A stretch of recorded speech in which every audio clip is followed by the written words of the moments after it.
Chunya ogoyo erokamano malach ahinya ne Jehova Nyasaye motimona ng'wono kendo nyadichiel mondo anwang'ra kawuoyo kod oganda duto te e piny ngima kokalo kuom studio mawaluoro kendo mawahero mar Lolwe TV. Nyasaye notimo ng'wonone kendo timo hera ka gimoro malong'o mwakele nyime gokinyi masani onge. Awuoro ng'wono mar Nyasaye. Erokamano Ruoth kuom setimo mano. Bende agoyo erokamano ne jo Nyasaye morito studio mar Lolwe TV ma noneno ni ber mondo injili oyal e piny ngima kokalo kuom tich lwetegi. Nyasaye mondo ogwedhi the management team te mar Lolwe TV nyaka jago picha mara Hans mosiepna kuom gik malong'o kendo tich mong'ith magisetimo ka. Nyasaye mondo dogi mieregi mondo timie hono. In bende adwaro ni mondo agoni erokamano e yo makende ahinya. Ndalo moro mokadho chien ne akwayo kony kane aleo kod kanisa sama na agombo ni mondo agedi kendo anyiewie kombe. Na kwayo kony ka to na aneno oganda mathoth kane ochiwore mondo chung koda e wachno. Erokamano ahinya ahinya ahinya. Pod warem mang'eny kendo ji Nyasaye kele chach kata kamano kaka wakonyre kanisa kanyo pod nok nikech wadwa ni mondo oganda Nyasaye kubiro to winji injili kendo gibed maber ma onge wach moro marach. De wagombi di kata in minena akwaye sani ang'eyo ni piny tek to gimoro amora mathis ma Ruoth nyalo keto e lweti to ichor bodo injili ior mondo wakony godo kama nade ma Ruoth nyalo yie mondo injili odonjie. In be Nyasaye nogwedhi kitiyo ne Jehova Nyasaye. Onge ng'ama osetiro Nyasaye ma ok oyudo gweth e nyim Nyasaye. Ruoth biro timo ni ng'wono kata imna gi siling achiel kata imna siling adi kata imna siling 10 wabiro rwako kendo kamoro amora modhiye nikech tich Nyasaye. Nyasaye nower mondo timni hono kendo mondo ogwedhi. E yo makende ahinya agombo ni mondo ago erokamano ne number 1 en family mara ma jaoda Mary Atino gi nyithinda duto kuom tich matek ma wasetiyo kendo magisetimo nikech injili. Be adwaro ni mondo ago erokamano bende ne owadwa mageno gi lala owadwa Paul Owino Nyakea oa seme kobudhe dho bich kanyo. En bende injili ni eri oserwako kendo aseneno gik malong'o mosetimo. Bende wan kod owadwa Tom Odondi ma Ruiru wiya ok nyalo wil kode kuom gik malong'o mosetimo nikech injili. Agombo ni mondo ago erokamano bende ne owadwa jaote Philip Ochieng Anei entiere Mbita CGA skul kanyo. Nyasaye mondo ogwedhe. Owadwa Honorable Opiyo Wandai in bende kamoro amora minena wiya ok nyalo wil kodi isechungi injili kendo kata sani ang'eyo ni plan gik malong'o nikech wach Nyasaye. Ruoth mondo ogwedhi. Nyasaye mondo ting'i malo kata kony mwakwayo mar kombe owadwa Mheshimiwa okapar ni ka wach dichopo e iti tinyalo we mokitime gimoro. Nyasaye mondo ogwedhi ahinya ka chunyi gombo ni mano mondo timre. Pastor mwatiyo tijni Dan Owade ma aseme bende kobudhe dho bich kanyo ken gi jaode ma Nyaimbo mamin Kevin gi be Nyasaye mondo ogwedhgi. Wan kod Pastor Joseph Abuoro Witi mamin Billy ma e piny Kochia gin bende ka gin kanyo. Nyasaye mondo ogwedhgi gi jaode gitiyo tich Nyasaye. Chunya osebedo mamor kodgi ahinya. Nyasaye mondo ritgi. Mama Lilian ma Muhoroni mamin Vera in bende wiya ok nowil kodi alamoni. Antiere kod mama wa aluonge ni min Koyugi eroa nyim Kowedi Mheshimiwa kanyo. Mama Dala Obonyo kanyo. Aseneno gik madongo, aseneno gik maricho duto te ma jasigu osetime dala kanyo. Chunya lit kaneno chenro maricho ma jasigu nigo. Koaye ma to donje ma, kiaye ma to donje ma. Alamoro Nyasaye gi chunya duto kendo ang'eyo ni Nyasaye to biro chung' mana kodwa. Ok noyie mondo jasigu lo to en oyie mondo jasigu lo nikech en owuon oonge kod teko. Nyasaye chwa man kod teko. Wiya ok nyalo wil gi mwalimu retired teacher Joseph Opapa wuod Karachuonyo e bositiyo Nyasaye. Nyasaye mondo ogwedhi ahinya. In bende minena kuom kawa kawa thuolo ni mondo wabed kanyakla kwinjore weche moko. Agoyo ni erokamano mang'eny. Nyasaye mondo ogwedhi, to kendo kiwinje malong'o tineno sani wadwa gero kanisa, kendo wan gi chenro wanyiewo kombe mag kanisa, nikech kata ka wanyiewo to ji mathoth chako biro kendo chako hew. Achung' ka mondo akwayi kaminena ni kiyie tichung' kodwa e wachno. Warwako gimoro amora. Owadwa Hannington daktari ka entiere Magunga, alamo ni weche duto te. Ok adwar wadhi marabora ahinya nikech oganda thoth. Ji mang'eny osetiyo ne Nyasaye. Kaka daful jogi te sani gi thuolo wathis ma an godo ni ditama. Agomba yalo wach Nyasaye makelo ngima manowara. Nyasaye noratego kaka nonwang'a thuru e piny kochia, kata an mako dhoga nikech naselal, naserundora, ne onge gimoro malong'o mana nyalo wacho kada nyimo oganda. To kawuono ka chung' ka kuom ng'wono maka Jehova, yeuru mondo wakawie injili. Sami chungi injili ni chiki iti mondo iwinjie wach manyalo chung' kodi. Ma kende wach manyalo dong' kodi ke ji oweyi. En ye wach makata ji te osewuoyo kuomi marach to nyalo chodhi mochako duoki e laini moketi mibede dhano. Osetimo kamano ne oganda mang'eny, ibiro achiel kuom oganda go eko. Nyasaye no mondo chung' kodi, Nyasaye no mondo umi. Sami paro tang'o midwa timo ne injili ni. Injili nyalo dadi kamoro ma onge ng'ato manyalo chope, to injili biro chope. Kapok wawacho gimoro mokadho kanyo, yiena mondo walamo Nyasaye. Nyasachwa maratego sana ruodh lela, osana ruodh kinda, Nyasaye matimo duto kuom duto. Wagoyo ni erokamano gokinyini, wasedeno badi, wayie ni initie Ruoth ibere jang'wono. Isetimo ne oganda gik madongo, kata sani amor ni gik miiko long'o. Idwa timo gik madongo moloyo nyaka mago duto ma ji oseneno. Omiyo chunya oduogo, yaye Nyasaye, ka mama ni kod jaduong'ni, ka nyako ni kod kijana ni obiro iri nikech wach matek ma en go. Aori kuonde go te Nyasaye, ke badi, goe wang'i mar ng'wono, maki jasiu kod tike, yaye Nyasachwa, mondo igole oko yaye Ruodha e paro marach ma en godo kuom mama ni, kata en godo kuom jaduong'ni. In mino nyathi kichni, to be in michaki neno nyaka chiliel modong' kar kende ma ng'ama kony onge. Wuonwa pile kowuotho e ndara to wuoyo kende nikech osegikie mwisho. Kata kamano in iwuon ineno ka ok ogikie mwisho, koro eko chaka kode manyien yaye Nyasaye. Gik ma onge dalane, gik ma onge ode, gik ma onge ngimane, yaye Nyasaye, in ema inyalo timone. Nyanyo oganda te ma nyithindgi dhi e sikul to school fees otamore. Nyasachwa, in ema inyalo manyo school fee gi teko mang'ongo. In ema inyalo manyo school fee koni michaki ikel ma nyathini mok nyal, ma piny osedianyo, ma ji osedhi sikul to en odong'ne. Wuono ma ngima sere timo godo penje to en e form 3 kata moko ni e 4. To en odong' ni gimo tim kaka okonyre godo onge. Nyasachwa chung' kode, menyne yor hono, timne gik malong'o yaye Nyasaye. Kata bra chiel modong' yaye Nyasachwa kokony onge. Bra lo mathis ma nyodong' go. E koro joke mae, yaye Ruodha, chung' kode en bende, miye gik ma onge mondo bedie. Nyasachwa, oganda ma winjo wache ni sani, owach moro amora mapek ma en go, Ruodha, ichung'ie kode. Ok achuni, tasayi idwaro ni otimre mana kuom yie e nying Yesu Kristo ma Jawarwa. Amen. In bende kaminena, chunya nyisa ni mondo agwelie goyo amini ne Jehova, nikech mano nyiso ni wachno iwinjo, kendo wachno iyiego, kendo wachno en adiera. Chunya obedo kod mor kawuono gokinyi. Adwa somo e kitabu mar Samuel mar 2, chapter mar 5, matindo 6 kod 7. Ndiko no lero niya: Ruoth Daudi nodhi Jerusalem gi joge mondo oked gi jo-Jebus ma weg pinyno.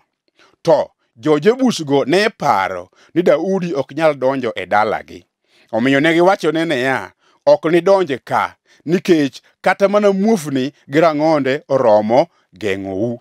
To kata kamano, Daudi nokawo Sayun, dala mochiel gi ohinga, matinde iluongo ni Dala Daudi. Thuon wach madwa wuoye sani en wach mondiki ni Ruoth Osetelo. Mane thuon wach ma agombo ni mondo wapuonjre kodi gi sani. Ang'o momiyo Roho mar Nyasaye okelo wachni e kindeni?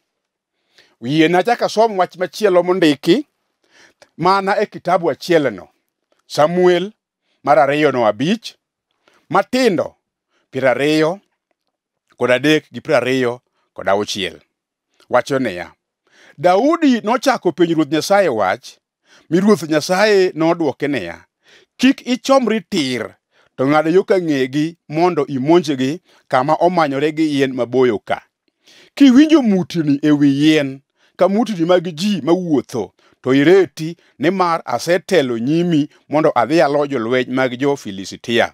Daudi otimo Ruoth Nyasaye nochike mi nonego jo-Filistia chakre Geba nyaka Gaza. Mana kaka wacho ni mokwongo ni adwaro ni mondo awuo kuom wach miluongo ni Ruoth Osetelo. In ma ok ing'eya, nyinga Pastor Benard Otieno Wiso. An awuodo kochia. An baba wa iluongo ni John Wiso ore, anyakwarore maka Wiso e piny kochia, maka menya e pap kamadanga kanyo. Nyasaye nowara e pinyno, kendo Nyasaye nowira kod mo. Nopong'a kod teko mar Roho Maler, kendo nochika ni mae wach manyaka yal e piny ngima, mondo piny ong'e ni Yesu nyalo, to timo, to loyo, to ogwedho, to chiwo ngima. And mane wach momiyo abiro ka sani mondo wapogo kodi. Asenyisi ni wach momiyo abiro ka en wach mawacho ni Ruoth Osetelo. Sigana masomoni e kitabu masomo mar 2 no wacho kaka jo-Filistia ochung' e pap kendo gibiro gi yaro ne lweny e nyim Daudi. Gin kod geno gin bende ni lweny no kata tek machalo nade to gibiro loyo. Ang'eyo ni kata in lweny midhiye, geno ma in godo maduong' en ni mondo ilo. Ok apar dire ng'ato manyalo dhi e lweny kowacho ni wadhi adhiya nikech lweny osemaka kata koloya to onge wach. Ng'ata madhi e lweny, obed lweny machala nade, lengo ma en go maduong' en ni mondo dhi mondo lo lweny.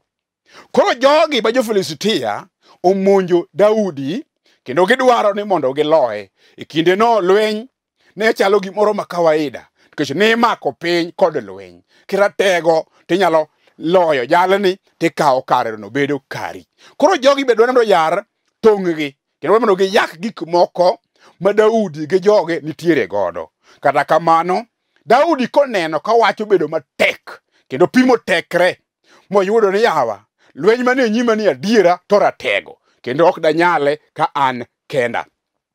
Kama somo wacho na niya, noringo modhi kamoro mar pondo manowuoyo gi Nyasaye ka en kende. Nopenjo Ruoth niya, Nyasaye, ineno nade? Lweny ma jo-Filistia oketa godo ni, adhi mondo aked kodgi koso awe? To kadhi mondo aked kodgi to ibiro miya loch koso? Ruoth Nyasaye nokone niya, adwaro ni mondo idhi iked kodgi nikech asetelo e nyimi kendo asemiyi teko, bende asemiyi loch. Abiro kedoni kendo oganda te biro dwoko report ni in emiloyo. Kata kamano, an Jehova an ema telo e nyimi kendo adhi loyo ni lwenyno. Nokone niya, ni ka wang'e winjo mutni moro mar e wi yien, kata ka gima oganda moko koro kadho mathoth, to ng'e ni an ema asetelo e nyimi, bi mondo wadhiyo. Mano wach manotimore e kind joge Daudi to gi jo-Filistia. Winji kaka jo-Jebus bende wuoyo. Gin bende gichako gi yaro ne lweny. Kendo Daudi bende nodhi ni mondo odhi oked kodgi. To kapok Daudi ochako lweny, Daudi paro ni yawa lweny madhiye ni be anyalo loye kenda awuon? To wacho na lweny ni ok anyal loyo kenda. Ochako odhi opondo e roho kama ojaponde, to wuoyo gi Jehova. Okone Ruoth, oganda mar jo-Jebus gi bendi osechung' e nyima kendo gidwaro ni mondo giked koda gi yaro. Ta an kaka Daudi ta onge kod teko, bende aonge kod nyalo. Tineno nade Jehova? Adhiyo mondo aked kodgi. Ruoth noyiene ni dhiyo mondo ikedi kodgi. Sama nodhi mondo omonjgi, to oganda go nogoyo ne siboi mokelo jaro, monyiere, mong'iso weche moko maricho, kakone niya, dala ka ok inyal kawo, nikech ang'o? Mokwongo ka wang'iyi inyap. Ka ochako waneni gima long'o ma in godo minyalo kedo godo kodwa milowa onge. To kwa ng'iyo kata ma ujuzi kata experience mar lweny bendi onge go. Bende ok wanachomi tin nikech ng'at mathin ma ok wanyal kedo kodi. In kaka waneni ni, to rong'onde magwa kod muofni magwa oromo geng'i. Samoro in minena nitie lweny moro migoyo kata sani. Ta adwaro ni mondo akoni ni jasigu mochung' e nyimi no osewuoyo ni mokoni weche moko momiyo chunyi orumo miwachone adiera lweny manie nyima ni to ok anyal. Samoro en lweny misegoyo igni modhuro. Samoro wuoru ema nochako goye. Kendo sama nogoye kid anyuola kanyo, to anyuola nogang up. Manogeng'one, ma gik manodwaro ni mondo otim go te, noruombore piny ma onge gima long'o manotimo. Koro sani ibe lwenyni odong'ni. To kendo chunyi rumo kendo gore piny nikech ang'o? Ipenjori niya, to ka koro wuonwa ema notemo lwencha mogore piny mane ok onge gima ber manoyude. Anani ma onge ujusi ta onge kod rieko. Be anyalo goyo lwenyni manyal adieri. Anyuola bende koni kendo paro ni historia mar anyuola ni me dala kanyo. Kendo giwacho ni onge gima kwaru noyudo, manotiyo, manotimo, malong'o minyalo kwan. In bende gikoni ni ma kothu, gini gir odu, kendo en gir chiel me dala uka. Onge gima long'o minyalo timo e ka. Ok inyalo loyo wuoru kata kwaru, kata dau, kata minu, mane gino tamo. Bende kata mi anyuola me koro gweng'e ka. Lweny ma kata dhi sikul no notamogi. Kata kawuono mwawuoyo ni anyuola, ma kata sekondari kende ema onge. Ibede kisomo ne lweny ma dhi sikul ni, kata kateme, taneno ka kuma bro dhiye kode, onge. Iwinjo, mane kaka jo-Jebus nokone Daudi. Ni kata mana ng'onde ma wan godo kagi kod pudhe, kata mana muofni ma wan godo ka, kata mana iya ma ok kia lweny, oromo geng'oni. Gima ne ok ing'eyo ni Daudi nomanore kod ng'ato miluongo ni Jehova Nyasaye mano osemiye singo ni asetelo e nyimi kendo iwinjo abiro dhi loyo jogo. In ka wang' iwinjo mutni mar tielo mawuotho to lo bang'a kendo ireti nikech asetelo, adhi kedoni kendo adhi loyogi. Daudi owinjo wach ma Nyasaye okone, chir moro donjone, wacho ni an kaka Daudi to ok anyal, to Jehova momiya singo ni osetelono biro timo gik madongo. Adwa napare ni wach moro manotimore ne ruoth moro e ndalo moro mabe mokadho chien kanyo. Nogolo chik ni onge nyasaye moro amora milamo mak mana kido moketo manong'awo mane ji te kulore negi. Ni nyalo go kot e sa moseyier, ni ka sa noromo tigoyo kot to ji kulore. Nonwang'ie thuon moro diere kanyo manodagi ni ok abi kulora ne gimoro nono ma ok Jehova Nyasaye manya neno katimo hono.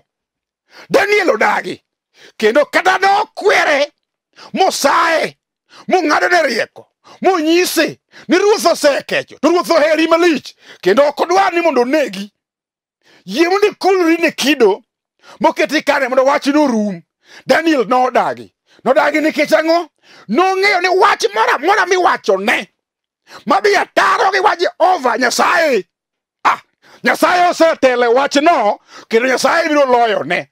Omiyo ka nonyume burusi buoche, to gima jogo ok ong'eyo ni Nyasaye nokwongo telo e burusi buor kanyo, kendo nokwongo nyiso sibuor ni jal mabiro no en simba moloyo ute.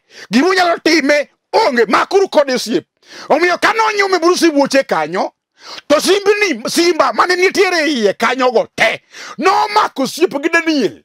Negigoyo mbaka. Onge gima rach manotimo Daniel nikech ang'o? Jehova notelo e bur sibuoche kanyo moloso yore te. Yahudi ka Yuda adek bende gin bende los kido mondo ji olam. Yawuoyi wang' otamore ni ok wanalam kido. Kata piny ngima otuk lamo kido kendo pako kido no. Yawuoyi adegi to dagi ni wato ok wanalam kido. Ruoth nogolo chik no wacho niya, abiro nyumo uwe mach kodagi goyo chongu piny ma ulam kido maketo nikech ni uchayo chikna. Kata nobuoga gi yo machalo nade, to yawuoyi gi nong'ado ni ok wanalam kido nikech ang'o? Jehova biro telonwa e punishment mora mora mibi miwa. Omiyo joma nomako gi kama monyumo gi e mach ne mach owang'o. yawuoyi adek kane odonje mach to nwang'o Jehova kosetelo mach kanyo. Negi mosore kod mor, negi goyo mbaka kod mor, negi timo gik moko, negi pako Jehova kuom setelo negi e wach maduong' mar mach kod seyo kod tho moketie nyimgi. Jehova notelo negi. Ruodhno nogolo chik ni kang'iyo mach taneno kane wabolo ji adek, kata kamano aneno gin ji 4, to ng'at mar 4 chalo gi Kristo ma giluongo nyinge. Nyaka bed ni jogi Nyasaye ma gin go, Nyasaye maduong', jalno notelo donjo kanyo. Iwinjo, in bende kawuono akelo ni geno ni kata osekethore machalo nade, to kiduogo kuom Jehova miparore Jehova ema nyalo, to Jehova biro telo ni wachno. Gima notame onge. Bedi dala osebam mogore piny makama ji soe wigi onge. Ine mani tony kidong kar kendi maluoro hewi ni okidog dala. Kiparo dala kanyo kidhiye to gik manotimore noweteni kod jaminu nyimineni dhi luwo bang'i kendo ibe dhi timoreni. Awacho ni niya, Jehova mwaluongo nyinge sani osetelo, onge gima notimi. Iwinjo nyaminwa, chunya nyisa ni kata osekethore making'iyo ndoa mari chal gima odwani mondo kethre. Nochako maber, mana kaka nyaminu moro bende nochako. Sama nonyuome ugenya kata lego, to nuneno kaber kako ochako, to ngimano nogore piny moruombore. Ibe luoro koro hewi ni yawa to madhi katedoni manyo wawuoyo gi jaore wagwenyore e parone. To en nang'o koro? Abiro wecho kaka nyaminwa noweyo. Winji kamiwinjayo sani, adwani mondo aket tid moro kuomi ni kaw Jehova mondo tel e wach mineno itimo no. Obed biashara banyi chako, kata bed bana materi mar gine chapat moro mathin, eri chako mana mandas bath yo. Jomoko koni kamene chwake no, jomoko nose yaw maduong' molo mari no, to nogore piny kendo onge gima long'o manene giyago. Mano ne jogo, to in ajiwi dhi yaw nikech ang'o? Jehova osetelo e wach no. Iwinjo, aseneno nyithindi kiye makaka gichaki otamogi, nowe ka gitindo. Sama koth chwe, koth goyogi oko e laro, nyithindo man kod jonyuolgi ringo romo ne minegi kabiro, ento ng'ama romne onge. Moko sekata dere ni ngima osigikie giko.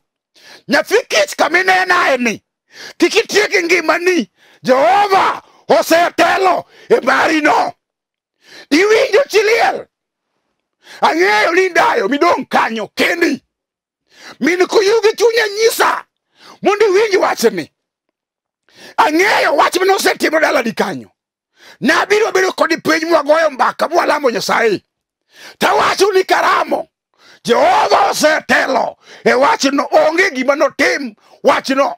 Nyasaye biro loyo wachno nikech ang'o? Osetelo e wach matek manie nyimi no. Obedi kes ma ng'ato teri go di kot, kama kosa onge, kendo king'iyo ng'atno kaka osetimo ji koro gweng'u, tiwacho koro anana ni tang'a madachung'i e nyime, to ng'ane nomako ka morundo molal godo nono manotho nyaka e jela. An be koro cho matir, awacho ni karamo ni ok enotieki nikech ang'o? Jehova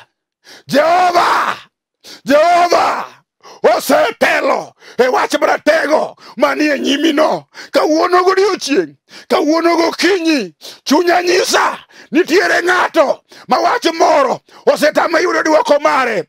An bende wakoni ni aonge duoko, to Jehova malamo ni kod duoko. Jehova mayalo wachne ni kod duoko. Jehova matimone lela, Jehova no kende osetelo wachno, ene ma en kod duoko. Oneno giko mar wachno kochung'ie chakruok mare. Jehova no yo Jehova no ngima, Jehova no timo, Jehova no gwedho, Jehova no kotele wach moro, kata ji osenyeri, kata ji oseweyi, kata ji osejari, kata ji oseneno ni ok inyal gimoro, e nying Jehova, e nying Yesu ma ja Nazareth, omuga nogo, ang'e otimo gik madongo, obiro timo ni sani nikech ang'o, osetele wach no, onge gima notame timo kaminena sani.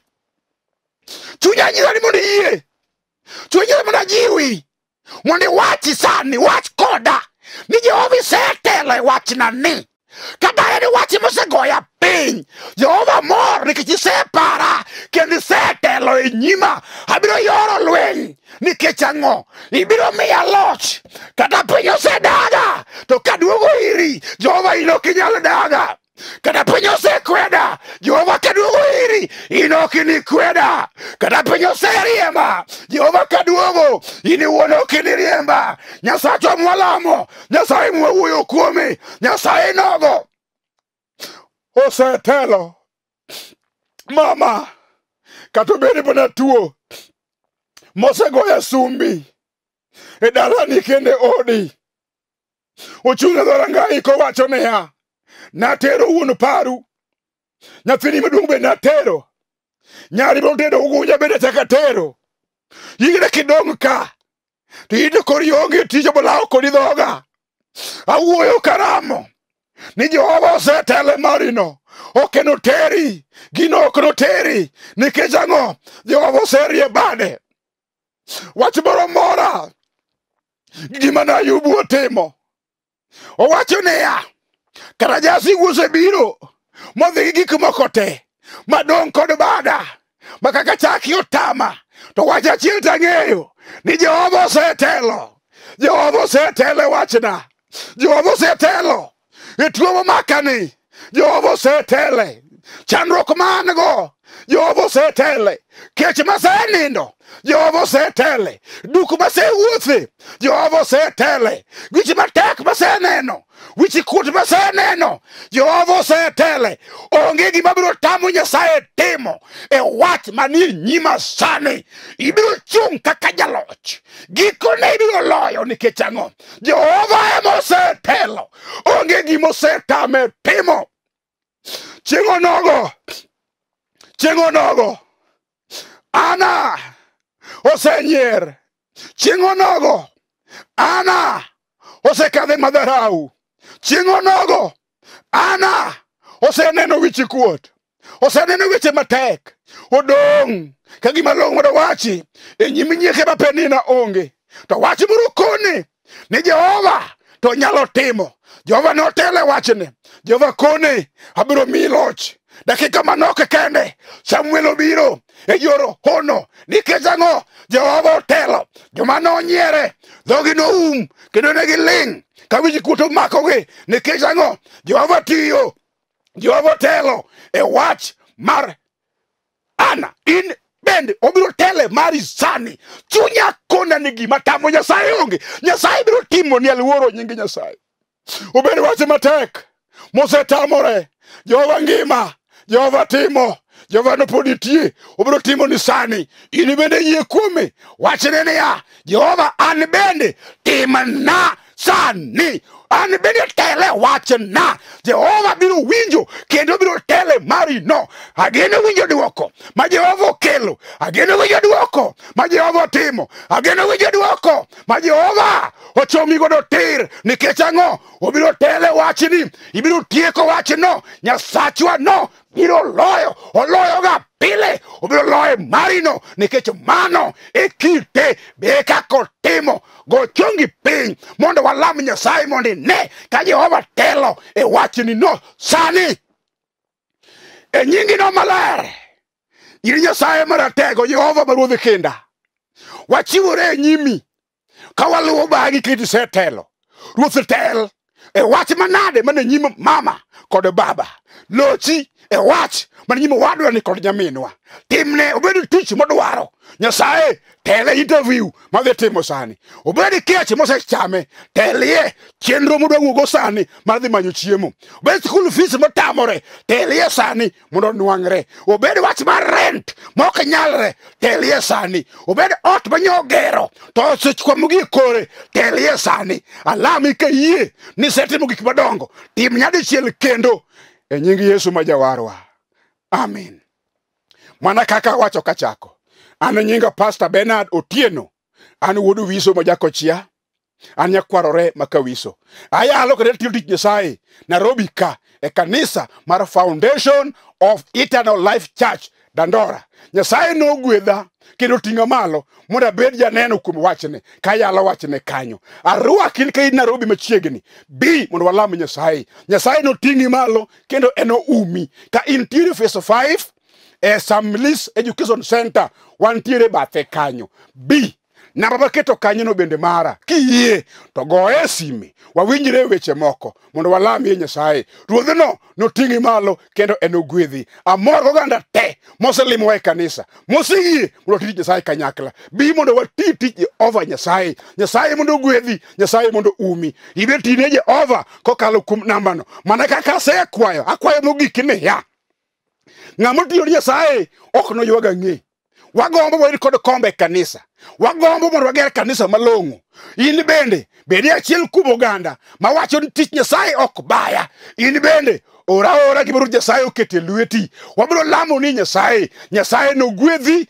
Nyasaye no umi, Nyasaye no riti, Nyasaye no duokni kendo no tingi malo e yor hono. Nyasaye no mondo chung kodi in bende otingi malo kendo telni e yo mora medwaro. Nyasaye mondo gwedhi, Nyasaye mondo umi. Ago erokamano bende ne Bishop Julius Otieno ma wuod Daudi ma wuod Gim. Nyasaye mondo tingi malo kuom tich matek mosetimo in bende mondo tingi malo e weche go duto te gima ok wawacho Nyasaye mondo telie kendo mondo umi e yore duto okachuno dwache mondo timreni e nying Yesu ma jawarwa amen. Erokamano.